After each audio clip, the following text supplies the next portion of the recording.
Hi guys, it's Mark from War Factory, and today with this movie I'm starting a new series on YouTube about DAS 1947. In this series I'm going to try to show you all of the advantages of this great game, the new miniatures, the new factions in the game. I'm going to talk about tournaments and a lot of other stuff, and I'm hoping I'm going to manage to make at least one movie a month. We'll see. In the last year and a half, DAS have taken a lot of steps forward in its development around the world. We are out of some very bad place we were, and now we have distribution in Europe, we have distribution in USA, and Dust is coming back. Hence these movies to show you all of the riches of this great game and what can you be interested in our new range of miniatures. In today's episode I'm going to show you 3 factions that came out in 2017 for Dust 1947. Now what is a faction? Faction is a part of a block. We have 3 major blocks in Dust. We have Allies, we have the Axis, and we have the SSU, the Sino-Soviet Union, plus we have mercenaries that can serve under whichever banner they want.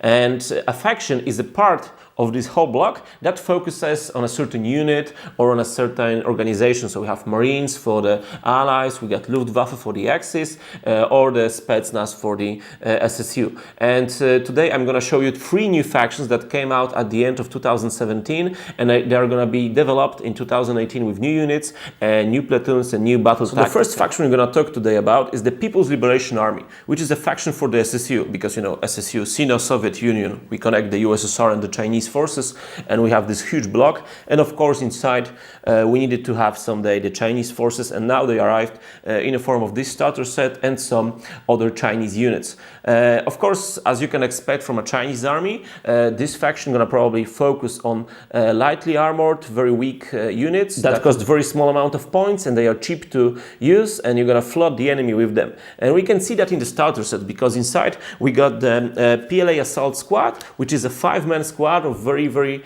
nicely modeled miniatures with these super fun hats that I very like. The Chinese, I think these are rice hats, that's their name, which they use. So each of them has this silly hat, I would call it, and they are very cheap, because for 5 points you get a 5-man squad. So for 1 point you get a guy with a submachine gun. They have very weak range because only 3, but thanks to the move rate of 3 you can move very quickly to assault your enemy.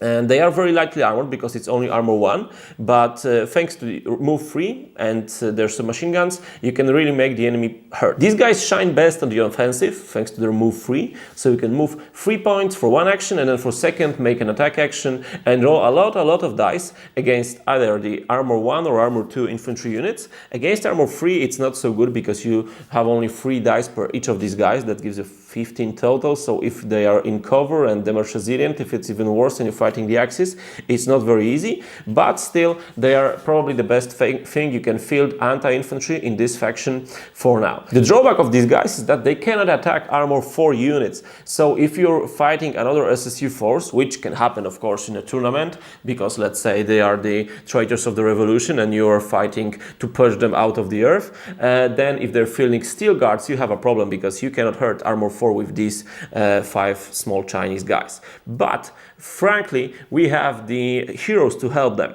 And now in the PLA starter set we have a very unique type of hero, because there are 2 miniatures inside. These are siblings, the Dragon and the Phoenix. Each of these heroes is a formidable foe on the battlefield, not to mention when you connect them together by their sibling ability, but we'll get to that in a minute. So the Phoenix has the Black Ops ability. This is the second hero in the whole Dust game that has this ability. The first one was the Bazooka Joe for the Allies, and this is a superb ability that allows you to roll 4 dice for the initiative. That makes you win the initiative much more often than you used to. Thanks to it you can make some brave attacks or during assaults, hoping that you win the initiative because you have 1 dice more, and start with your own unit, then decimate the enemy. Both of the heroes are equipped with Guandao weapon, I'm not sure if I'm pronouncing this correctly, giving them a stunning 3/1 against infantry. And the Phoenix is also an assassin, so you choose which miniatures you're gonna attack with this weapon, which miniature is gonna get hit by it. That means you can easily eliminate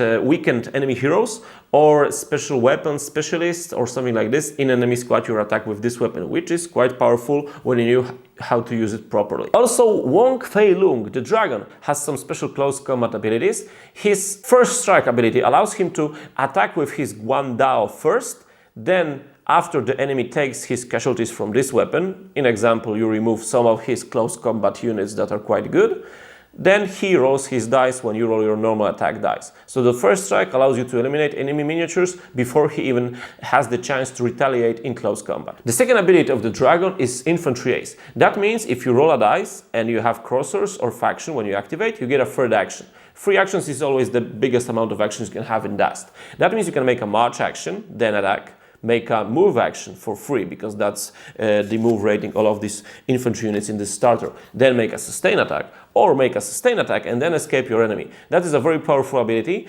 and just to, on top of all of this, these 2 powerful heroes, you can join them together thanks to their sibling ability, which means they now form a 1 unit together that you can join to even more 1 infantry unit, making them a 7-man squad of infantry with Infantry Ace, with close combat abilities of the First Strike and Assassin, and with the Black Ops. You join them to a PLA Assault Squad and they become a man-slaughtering machine on the battlefield, and I think it's one of the most effective combos from heroes that we can have from a starter set right now in the game. To support these fearsome heroes and their infantry unit, we got the Nina. Nina is a dedicated SSU anti-tank walker. We could see her as a part of Spetsnaz so far, this light TSH version. It's used for the desert because you can see that the pilot has an open cockpit and he can see directly the enemy. There is no armor here. Nina is heavily equipped with anti-tank weaponry, as all Ninas for SSU, because that's the type of walker we have seen previously also in a more armored version. And with dual triple RPGs, it rolls 3 dice up to armor 6 of the enemy armor, making it making the enemy hurt a lot. Against armor 7, she loses 1 die, and it's 2/4, and it's range 4 of these RPGs. Additionally, the TSH versions of all Russian walkers have the machine gun that allows them to fend off enemy infantry and even attack some lightly armored aircraft. This walker is focused mainly as anti-tank walker. Of course, you can use the triple RPGs against infantry because they are grenade, which makes them ignore cover when shooting against enemy infantry, but that's not very effective with only 3 dices. It's better to use this unit as an anti-tank unit because I think apart from Tropical Herman from Kampfgruppe Christoph starter set, this is the most efficient anti-tank walker you can have in a starter set. And it can hurt even the heaviest enemy armor. You just need to get it in place, you just need to get close to your enemy. As all SSU walkers, Nina is also damage resilient. That means it's quite hard to kill it with 1 shot because you need to roll very poorly to have it killed. And the bad thing for this walker is that its main armament needs to reload. So every time you use these powerful anti-tank RPGs, you need to spend 1 action to reload it. But frankly, like also most of the SSU light walkers, she has the smoke launchers. We can see them modeled here on the side of the crew cabin. And thanks to this, for a free action, you can have a smoke screen in front of your walker anytime you want. It's a free action. You can make it anytime you want during the game, and it's only once per game, remember that. But moving free, shooting at the enemy for RPGs, and then placing a smoke screen in front of you just to be safe, it's a great tactic, and I think it should benefit any combat situation. So apart from these units, what you can also have for PLA right now, 2 units that were released in 2017 are mainly block units, also have a faction card. That means the SSU command car and SSU Tesla Walker Type 47 can both be fielded as a faction unit. That means if you want to build an army, you don't need to mix block and faction unit. You can only focus on faction units, and in the future for even bigger 100-200 point games, you can build it only from PLA, or at least have 75% of it, so you gain the faction bonus. Faction bonus allows you to have a free hero, maybe not free, allows you 10% of your points to spend on heroes just if you have 75% of your army built from faction units. So what we have for PLA right now, we have this great starter set with some super nice combo with 2 hero sibling miniatures. We have a Type 47 Tesla Walker, which is a very nice anti-tank unit. It can also hurt infantry, and any unit hit by it gets the stun token, so they're gonna lose an action when they activate. We got the command card that allows you to reroll your officer rolls or command squad rolls. For it, you we're gonna need to use a block unit, because right now we don't have a dedicated PLA command squad, but I think we're gonna have one in the future. The last unit for the PLA I would like to mention is a commissar. So the PLA got their own dedicated commissar, Mr. Poon, which is Commissar Poon, and he gives you for mere 4 points to get a very powerful fighting spirit ability that allows you to once per game hit not only on your faction marks but also on the crossers, making the chance of you hitting the enemy from 33 to 66%, which is a big difference in my opinion.